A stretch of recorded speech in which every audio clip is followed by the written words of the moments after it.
Todo Saldrá Bien. Un programa donde solo encontrarás noticias positivas, mucho humor, contenidos culturales, entrevistas y, cómo no, los testimonios de personas como tú. No tengas dudas, todo saldrá bien.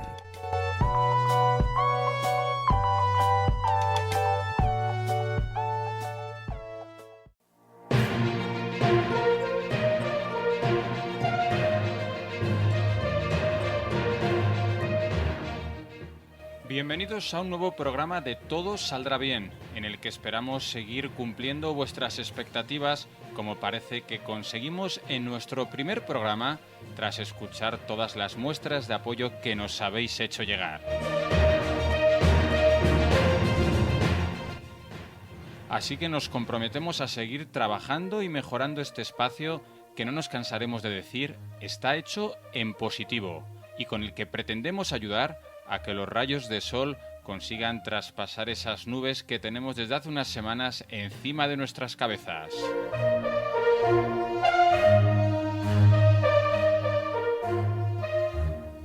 Por delante tenemos invitados y secciones, os aseguro, muy interesantes. Hablaremos con un nutricionista para que nos dé las claves para seguir una alimentación saludable durante estas fechas. Y también con un profesor de historia para conocer una faceta de Carlos V que seguramente muchos de vosotros desconocíais. Además, conoceremos la experiencia vital de Manuel Amunarriz Urrutia, de 89 años, un ejemplo de superación y de que no importa la edad para afrontar nuevos retos. Escucharemos también vuestros testimonios. También habrá espacio para la literatura a través de la lectura de unos poemas de Benjamín Prado y volveremos a meternos en nuestra máquina del tiempo para saber qué ocurrió durante los últimos siglos tal día como el 6 de abril.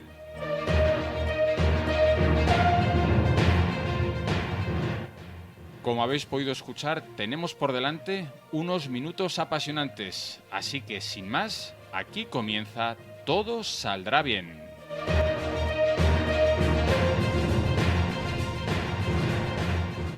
Todo Saldrá Bien, un programa donde solo encontrarás noticias positivas. Continuamos el programa Todo Saldrá Bien haciendo un viaje hasta León para hablar con un especialista en nutrición y dietética. Se llama Emilio Blanco y nos va a dar una serie de consejos a tener en cuenta durante estas semanas, estos días de confinamiento, y que por lo menos no bajemos la guardia y mantengamos una alimentación saludable. Muy buenas, Emilio. Buenas tardes, Pedro, ¿qué tal? En primer lugar, ¿cómo llevas esta experiencia del confinamiento? Bueno, pues con resignación, pero entendiendo que es la forma más efectiva de luchar contra esto que nos estamos enfrentando, ¿no? Claro, ahora estamos muchas más horas en casa, Sí.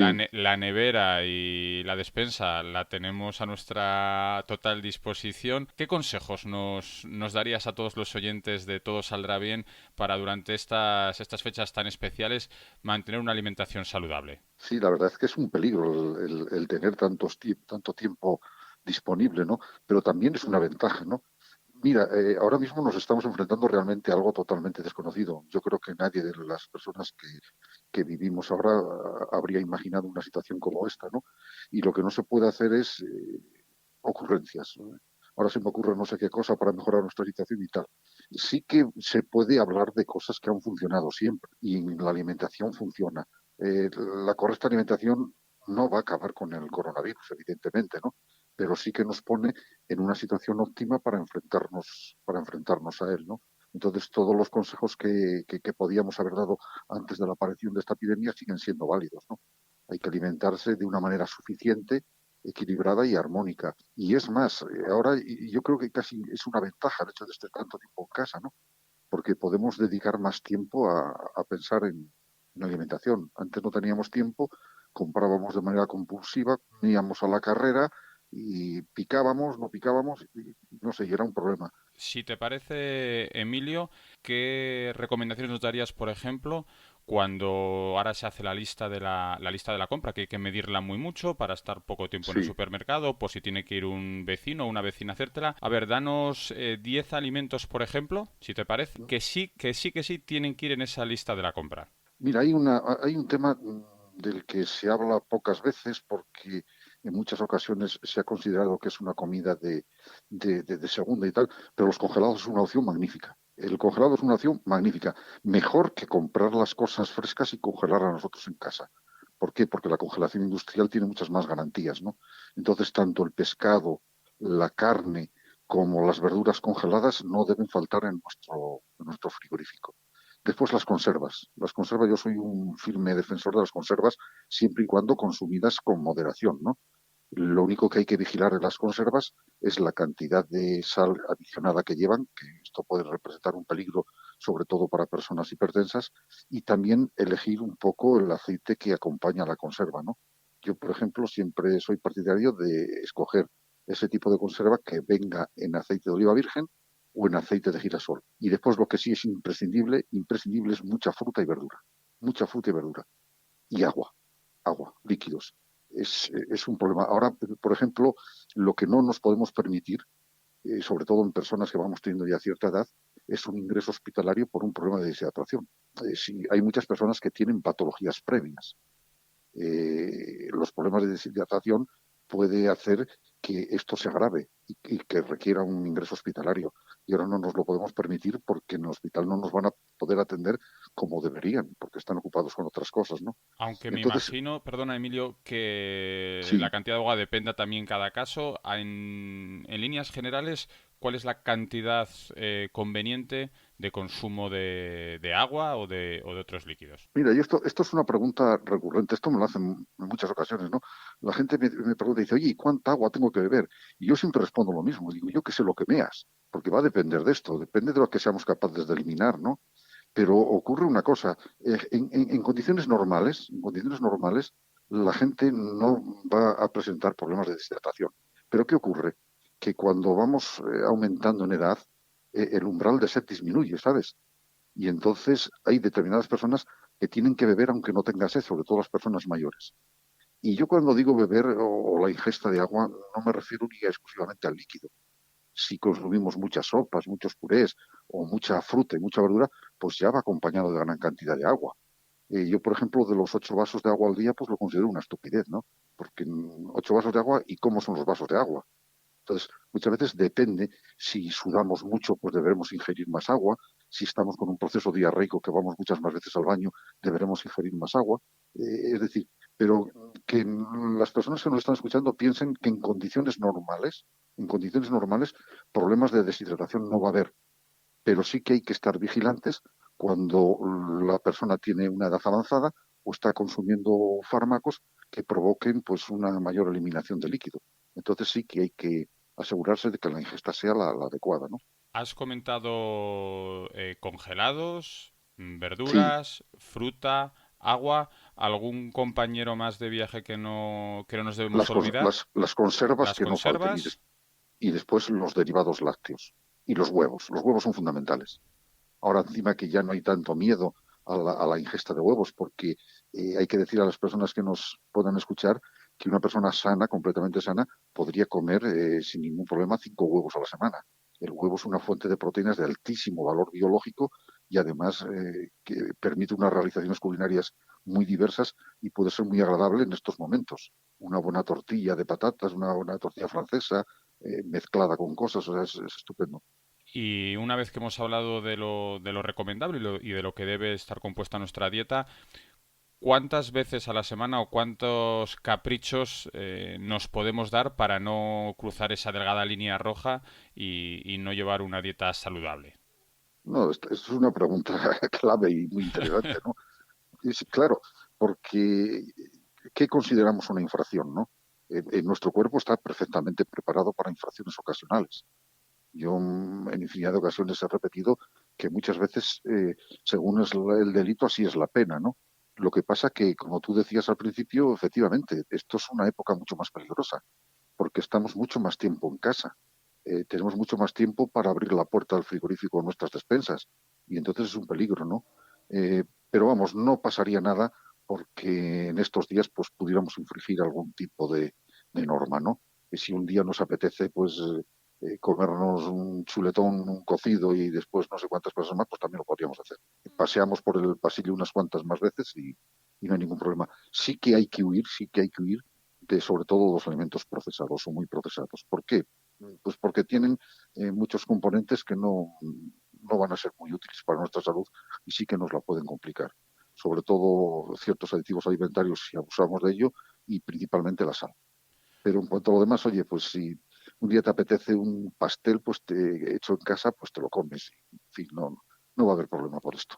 Pues muchísimas gracias, Emilio, por darnos esos consejos y esas alertas a tener en cuenta durante estos días que, como hemos hablado en esta entrevista, son un poco especiales, pero que no por ello nos debe servir de excusa para no Exacto. cumplir las normas básicas de alimentación saludable. Así que, Emilio, muchísimas gracias, que todo siga igual de bien en este confinamiento y seguiremos en contacto. Pues lo haré con mucho gusto y gracias a ti.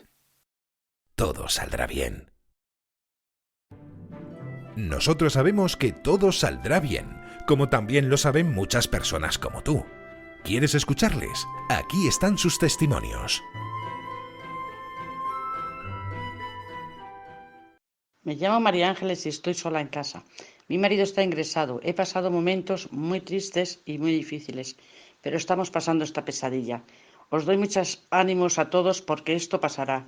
Tenemos que ser fuertes y cuando esto pase nos reiremos del bicho. Ánimo a todos y resistir. Hola España, desde Italia os envío mucho ánimo.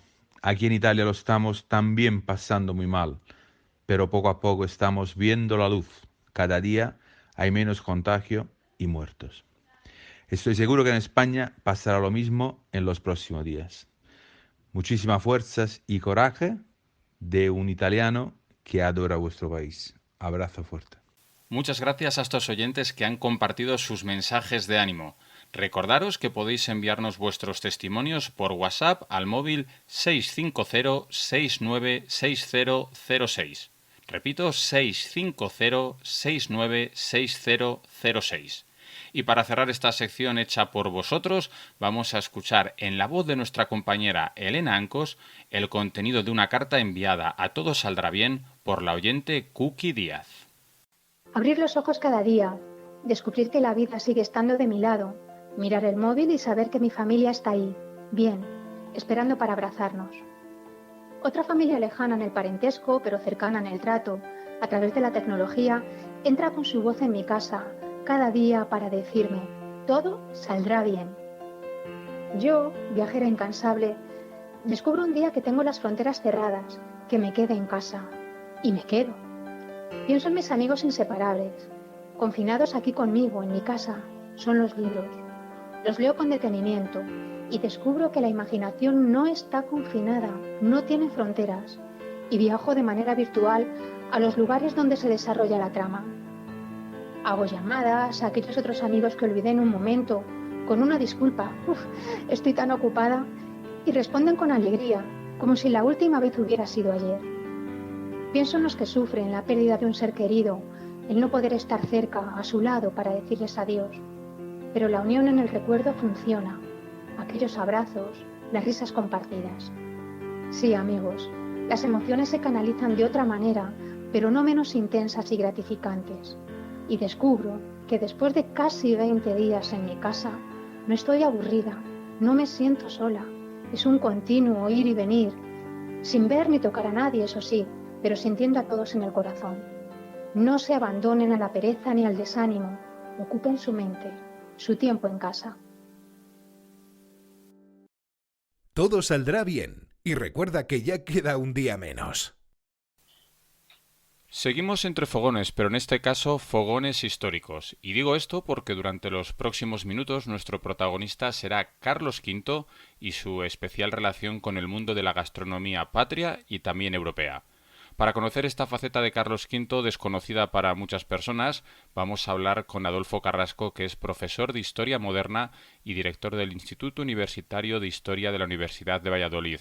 Adolfo, bienvenido a Todo Saldrá Bien. Hola, buenas tardes, encantado. Como decía anteriormente, y aunque a veces haya pasado desapercibido, Carlos V jugó un gran papel en la difusión tanto de productos españoles que los llevó a Europa, como a la inversa. También trajo a nuestro país costumbres y platos de los que a día de hoy estamos disfrutando. Sí, porque claro, ten en cuenta que se trata de un rey que lo es de territorios en España, en Alemania, en los Países Bajos y en Italia, y que como nunca tuvo una capital permanente, sino que se pasó todo su reinado en constantes viajes, esos traslados de Carlos V y de toda su corte contribuyeron a internacionalizar productos y recetas españolas y al mismo tiempo traer a España gustos gastronómicos, también productos de esos otros países, que de esta forma sirvió para que los alimentos se internacionalizaran, se intercambiaran y hubiera una gran circulación. Y luego,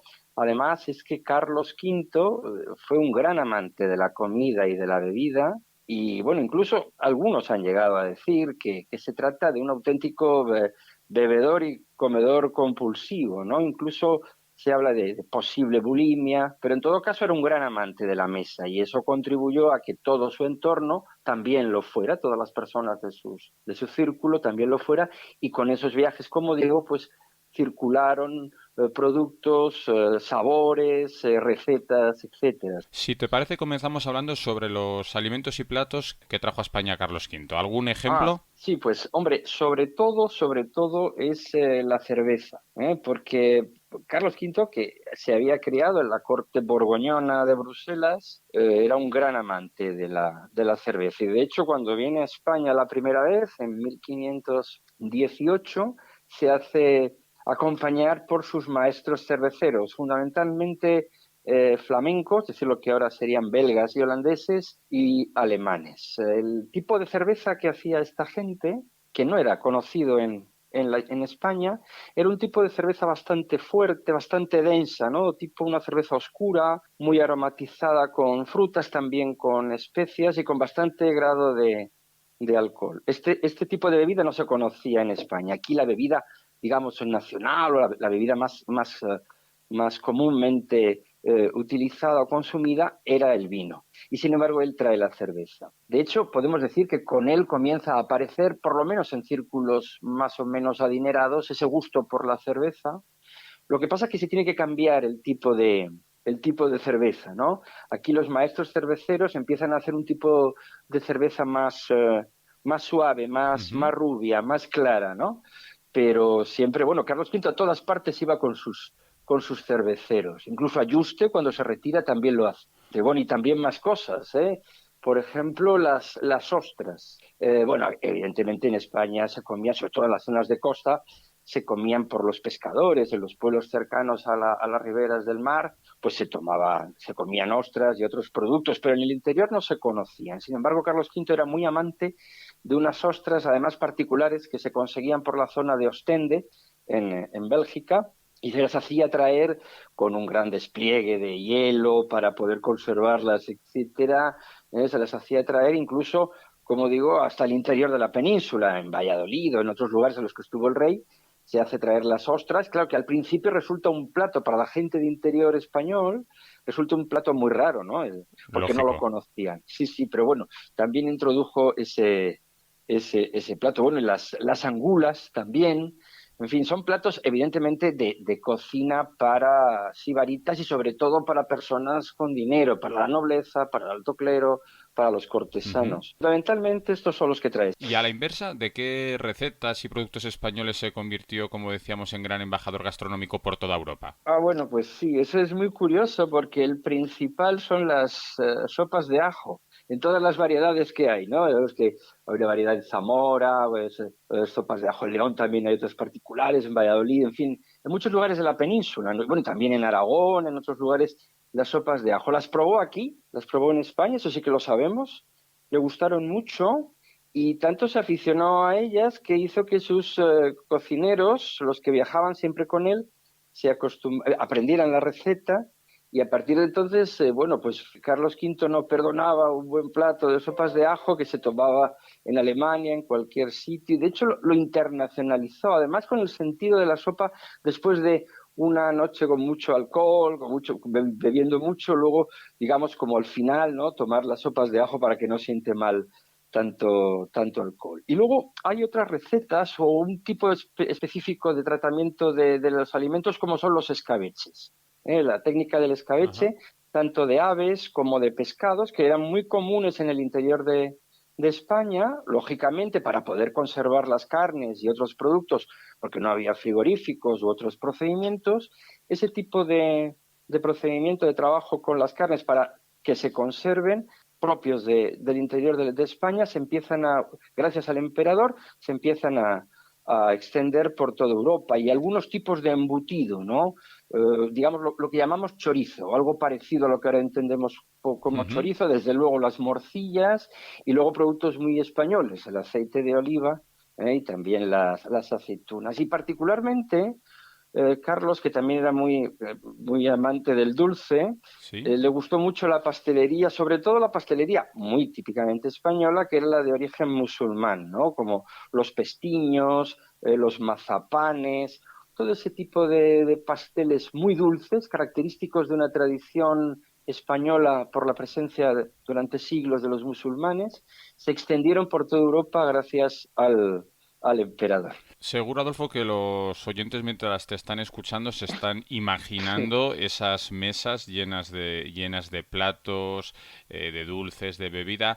¿Te atreverías a darnos un ejemplo de un posible menú que podría disfrutar Carlos V y el resto de la corte? Sí, mira, tengo un ejemplo, bueno, hay muchísimos, pero tenemos un ejemplo. En 1550 se reúne el capítulo de la Orden del Toisón de Oro en Augsburgo, en Alemania. Por lo tanto, se trata de una reunión de los nobles más poderosos y más importantes de todas partes, italianos, españoles, también alguno francés, alemanes sobre todo, y flamencos, y se organizó un gran banquete y te voy a decir más o menos la estructura de los platos para que los oyentes puedan entender que muchos de estos usos gastronómicos son distintos de los nuestros. Por ejemplo, se solía empezar por ensaladas de frutas o macedonias de frutas frescas. Se empezaba con eso. Luego cremas de leche, cremas agrias o quesos, y luego llegaba los platos principales, que era la carne en todas sus variedades, asados de vaca, de buey, cerdos, aves, caza diversa, corderos y carne asada, bueno, no solamente carne asada, sino carne en otras muchas formas, sobre todo guisos con verduras, con mucha salsa, cocida con vino, especias, cerveza. Aquí jugaba un papel muy importante la caza, las aves que se cazaban, que además se presentaban con unas formas extraordinarias, reproduciendo los animales con las plumas, se quitaba esa parte y aparecía el asado por dentro. También hojaldres o pasteles de carne, todo esto, y no hemos terminado todavía, o sea que había que hacer todavía sitio en el estómago para el final del gran menú, del gran banquete, con unas enormes bandejas de frutas glaseadas, tartas, flanes, galletas, almíbares, estos mazapanes españoles, que era muy característico, y todo regado con vinos. En este caso fueron sobre todo los que ya eran famosos por entonces, los grandes vinos blancos del Rin, el Riesling, el Gewürztraminer, etcétera, grandes vinos alemanes, alsacianos, y naturalmente muchos tipos de cervezas, desde cervezas más ligeras a cervezas, como digo, más densas, que era del gusto del emperador. Estamos hablando de un menú absolutamente pantagruélico, durante horas y horas comiendo, con algunos parones, con distracciones, música, etcétera, y una gran celebración de los sentidos, que estaba evidentemente solamente al alcance de muy pocos. Y escuchándote, y comentabas antes que incluso en su retiro, sus últimos años de vida, que decidió pasarlos en el monasterio de Yuste en Extremadura, que incluso llevó a sus maestros cerveceros, ¿fue capaz Carlos V pasar de esa fotografía que nos has hecho de esos menús a los menús más modestos que me imagino que fueran en ese monasterio? No, Pedro, fue un comedor fiel a sus gustos hasta la muerte. De hecho, cuando Carlos llega ya bastante deteriorado físicamente por males o por enfermedades que le perseguían desde joven, por ejemplo, la gota, problemas estomacales, y que ya, como digo, estaba ya bastante estropeado, Lo primero que hizo cuando llegó a Yuste fue, con la comunidad de monjes jerónimos que llevaba en el monasterio, asistir con ellos a la comida habitual de estos monjes. Pero solamente aguantó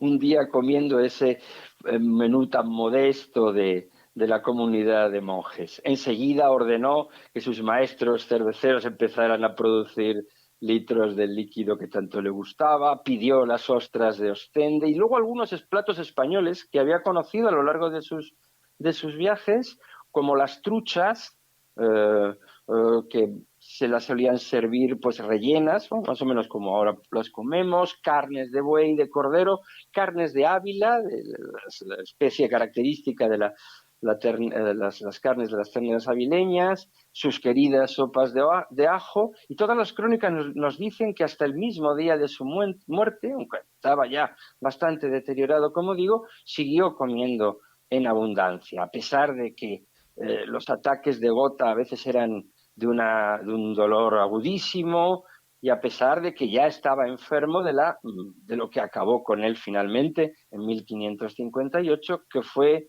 el paludismo transmitido por los mosquitos que poblaban la zona de Yuste. Pero Carlos V murió comiendo como había pasado toda su vida y no perdió nunca la afición. Vamos, que fue fiel a sus principios. Muy fiel, sí.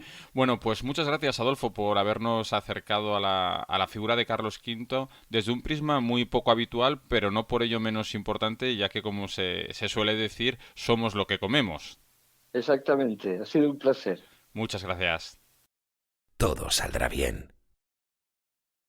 Hola, ¿qué tal? ¿Cómo estáis? Soy Fernando Romay, jugador de baloncesto del Real Madrid y de la selección española hace ya algunos añitos.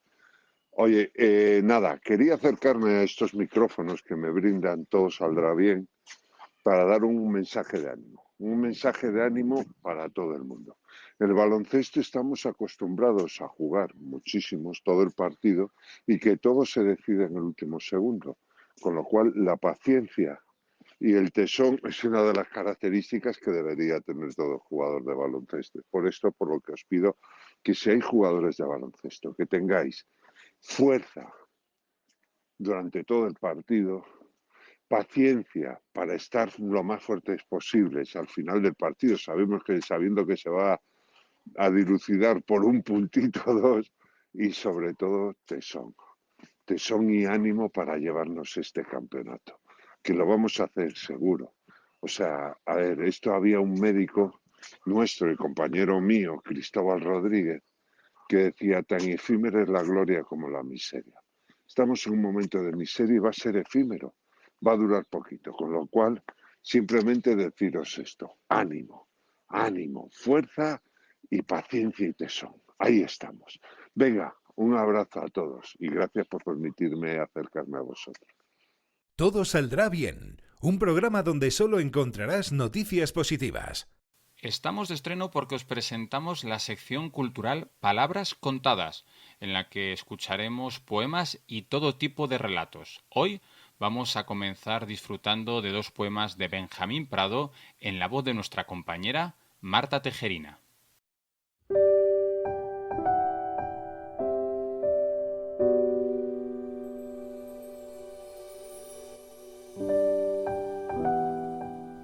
El día en que deje de quererte. Sé que llegará el día en que deje de quererte. Todo será tan rápido. Primero pensaré que la vida se acaba, que nunca fui más lejos que al dejar de marchar. Después vendrá el olvido. Estos poemas hablarán todavía de nosotros, pero de ti y de mí ya no, ya nunca más. Cuando África amanezca cubierta por la nieve y en los cuadros de Goya luzca el sol, el día en que las águilas se vuelen de los dólares y Pompeya despierte de su sueño a la sombra del volcán, entonces, solo entonces dejaré de quererte.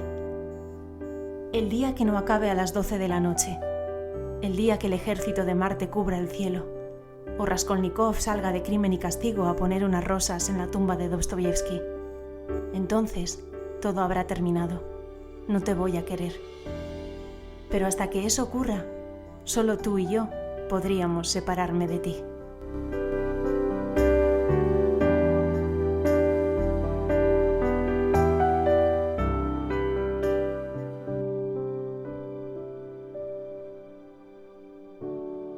En el camino. Han pasado 10 años y es un día de invierno. Tú caminas por las Avellanedas y vas junto a esos sauces amarillos que avanzan por los ríos con luna. No será como ahora. No tendrás 20 años. La nieve irá acercándose a tu casa y el aire verde moverá en tus ojos sus bosques de cristal y de silencio. Recuérdalo, hubo un río. Los árboles vivían en el imán del agua. Por la noche escuchábamos gotear en las sombras la canción de los búhos. Y luego la corriente se llevó nuestras caras. No sabemos a dónde, no sabemos por qué. Aún estamos aquí, pero de pronto han pasado 10 años y tú y yo somos dos desconocidos.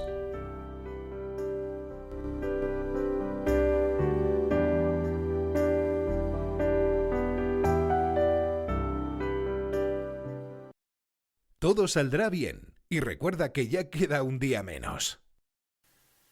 Estamos acostumbrados a ver en el cine y en la televisión biografías de personalidades de diferentes ámbitos, pero coincidirán conmigo en que hay muchas personas anónimas con lo que se puede denominar vidas de película. Y el invitado con el que vamos a charlar a continuación es un claro ejemplo de estas personas que a través de su experiencia vital se pueden extraer diferentes lecciones como superación y, sobre todo, aceptación continua de nuevos retos sin importar la edad. Y es que la historia de Manuel Amunarriz Urrutia, nacido en Fuenterrabía, Guipúzcoa, en 1931, merece sin duda la pena ser escuchada. Bienvenido, Manuel, a los micrófonos de Todo Saldrá Bien y felicidades con unos días de retraso porque recientemente has cumplido 89 maravillosos años, ¿no? Así es. 89 cumplidos. Y bien llevados, por lo que te escuchamos, ¿no? Pues sí, me encuentro bien y con ganas de seguir adelante.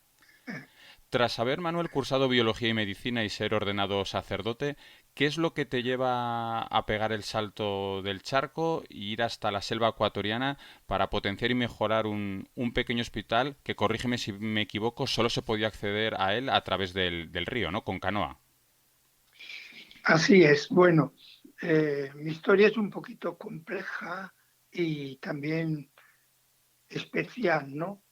Porque yo primero fui religioso capuchino y sacerdote y estaba de profesor en un seminario y por necesidades de titulación me pidieron que fuera a estudiar una carrera de ciencias a Madrid.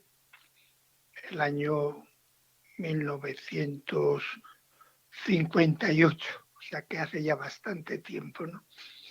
Y en Madrid me matriculé en ciencias biológicas, pude simultanear con el estudio de medicina, terminé biológicas, me quedaban aún 2 años de medicina, los terminé en Pamplona y la verdad es que comencé la carrera de medicina pensando que sería muy interesante dedicarme a la psiquiatría y acompañamiento espiritual de problemas que muchas veces son una mezcla de problemas espirituales y problemas psiquiátricos, ¿no?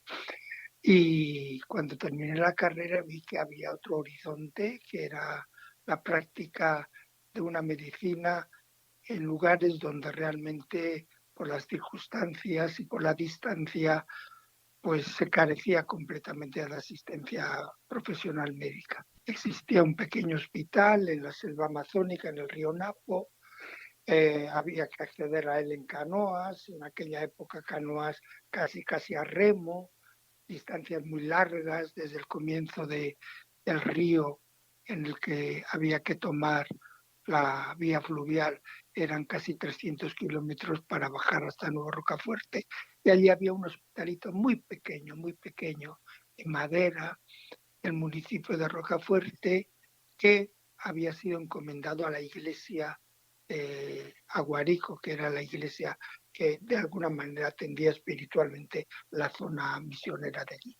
Yo llegué el año 70, el siglo pasado, y estuve primero 25 años trabajando ahí con un grupito de monjas, primero españolas y después colombianas, pues haciendo un poquito de todo, porque claro, no tenía otros compañeros profesionales, no había posibilidad de remitir a a hospitales cercanos, no existía ningún hospital en esa selva amazónica enorme, enormemente grande, y había que aventurarse un poquito a cosas que ni siquiera yo las había visto en mis estudios de medicina. Y comentabas antes que tras 25 años de esta experiencia regresas a España, ¿no? Una vez hecho o cumplido ese reto. Bueno, en realidad yo llevaba 25 años allí, estaba en mucha actividad, no solamente actividad asistencial, sino también actividad de investigación de patologías tropicales, que siempre me ha fascinado y que mis conocimientos de biología me han ayudado mucho. Y pensé que en la vida hay que hacer también varias cosas diferentes, ¿no? No solamente una cosa. Entonces decidí dejar aquello, volver a España y dedicarme a unas actividades que fuesen más concordes con mi formación religiosa que con mi formación profesional médica. Entonces me encargaron una tarea completamente distinta. Me dediqué a acompañar a 16 monasterios de vida contemplativa femenina, monjas clarisas capuchinas en distintas zonas de España, y ahí estuve pues prácticamente 12 años, hasta el año 2006. En el 2006, una universidad de Quito que tenía mucho interés y que tenía algún contacto con el hospital que yo había trabajado, me pidió que volviera para convertir ese hospital en hospital docente y poder de alguna manera formar a los profesionales médicos que salían de esa universidad en una faceta de medicina tropical que normalmente la universidad no tenía posibilidades en Quito, en donde estaba instalada, ¿no? Y volví después de algunos momentos un poco delicados de tomar una decisión de ese tipo, y ahí he estado pues hasta los 80 años cumplidos. Y otra vez O sea, vuelta para España. otra vez volví a España para dejar el hospital en manos más jóvenes.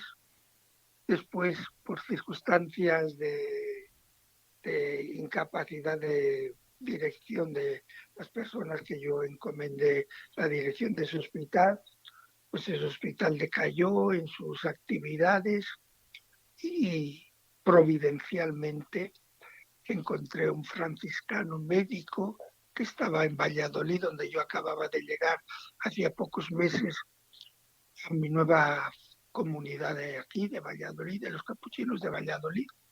Y con ese franciscano organizamos la posibilidad de que él asumiera la dirección del hospital. Él lleva ya 3 años trabajando allí y yo llevo 4 o 5 años casi viajando un mes cada año para ver un poquito cómo van las cosas y cómo van los problemas y cómo se pueden resolver algunos apoyos de tipo financiero y también colaboración con equipos, sobre todo de Alemania, con los que yo he tenido muy buena relación en el apoyo físico al desenvolvimiento del hospital. Ujú.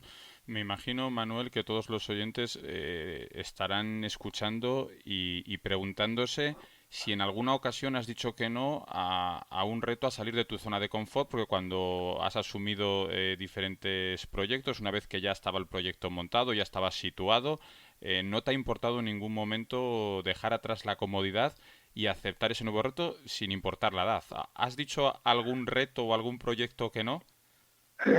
Creo que no he dicho que no, pero la fantasía humana hace pensar que una vida en la selva amazónica, en un lugar tan distante, con privaciones muy grandes. Yo estuve hasta el año 94 sin ningún tipo de comunicación telefónica, solamente con radioemisoras, pero es una vida preciosa, es una vida que participas de la belleza de la naturaleza, que compartes con pueblos muy primitivos, con los cuales puedes establecer una amistad y un tipo de horizonte en la vida que normalmente nuestra vida aquí, en esta vida que llamamos más civilizada, a veces no te lo ofrece. ¿Y qué dirías en estos momentos ya para finalizar en esta vida civilizada, en una situación en la que estamos viviendo? ¿Qué consejo nos darías para pasar estos días, estas semanas que nos quedan por delante? Bueno, yo creo que son semanas difíciles porque nos han sacado de nuestro confort natural y nos han encerrado en un tipo de vida que no estamos entrenados. Y es normal que haya dificultades y que esas dificultades de alguna manera nos cierren un poquito el horizonte, ¿no? Pero a mí me parece que el ser humano tiene muchas capacidades que a veces no las hemos descubierto más que cuando estamos en la necesidad de descubrirlas. Por eso muchas familias se encuentran pues, preocupadas y angustiadas por no poder resolver inmediatamente los problemas. Pero los problemas, como casi todo en la vida, pues después de momentos difíciles, aparecen otros momentos mejores, ¿no? Y hay que aceptarlos y hay que de alguna manera descubrirlos y saber que dentro de un tiempo que no será tan largo, un tiempo pues esta prueba del coronavirus pues pasará y la vida otra vez comenzará con las luchas normales, las cotidianas, las que todo el mundo tiene que vivirlas y que hay que poner ilusión en ellas. Si se pone ilusión de las cosas más aparentemente vulgares, uno puede sacar mucho partido y mucho disfrute humano. Pues Manuel, nos quedamos con ese consejo. Muchas gracias por compartir con nosotros tu experiencia vital y sobre todo también por haber dedicado tu vida a ayudar a los demás.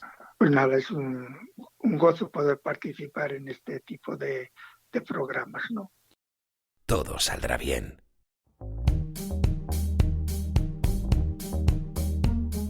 Hace unos minutos hicimos un viaje al pasado para conocer la relación de Carlos V con el mundo de la gastronomía. Y ahora vamos a volver a la máquina del tiempo de Todo saldrá bien para saber los acontecimientos históricos sucedidos durante los últimos siglos, tal día como el 6 de abril, fecha con la que comenzamos la actual semana.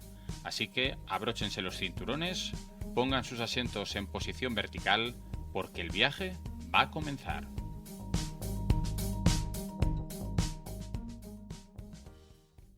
El 6 de abril ha sido un día prolífico en hechos históricos de gran calado, tanto dentro de nuestras fronteras como fuera de ellas. Si nos detenemos en lo acontecido en España, indicar que el 6 de abril de 1606 la corte de Felipe III se traslada de Valladolid a Madrid.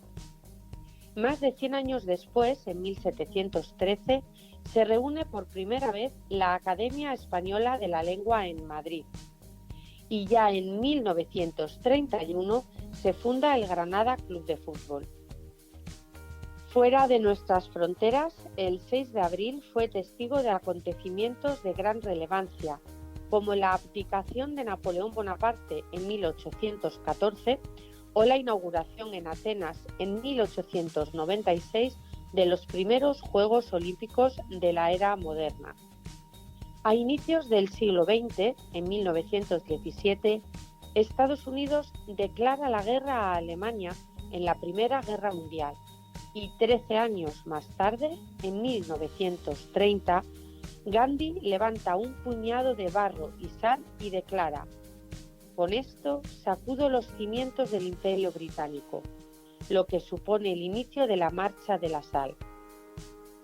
En 1941, en la Segunda Guerra Mundial, la Alemania nazi comienza la invasión a Grecia y Yugoslavia con el bombardeo de Belgrado.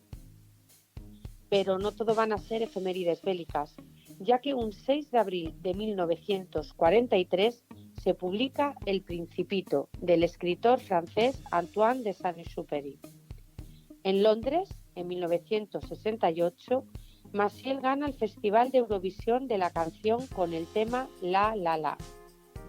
5 años más tarde, el grupo de rock británico Queen firma su primer contrato profesional y el año siguiente, en 1974, el grupo musical ABBA gana la 20ª edición de Eurovisión con el tema Waterloo.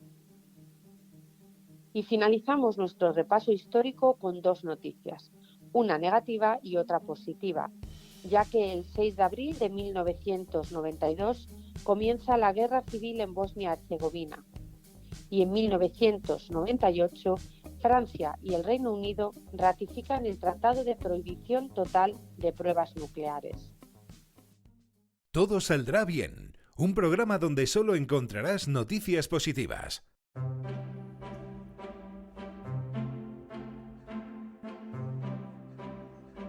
Llegamos al final de nuestro segundo programa, esperando que hayáis disfrutado con los invitados que hemos tenido y con el resto de secciones. Recordaros que podéis enviarnos vuestras sugerencias, testimonios a través del correo programa todosaldrabien@gmail.com o con una nota de audio por WhatsApp al 650696006, porque como siempre os decimos, este espacio queremos que esté hecho por vosotros.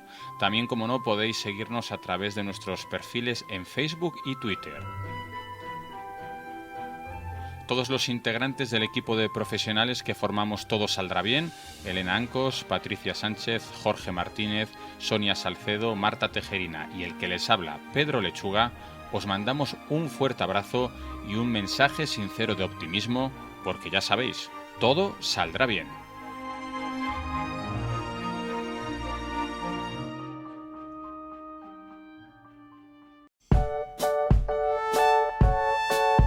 Todo saldrá bien. Un programa donde solo encontrarás noticias positivas, mucho humor, contenidos culturales, entrevistas y, cómo no, los testimonios de personas como tú. No tengas dudas. Todo saldrá bien.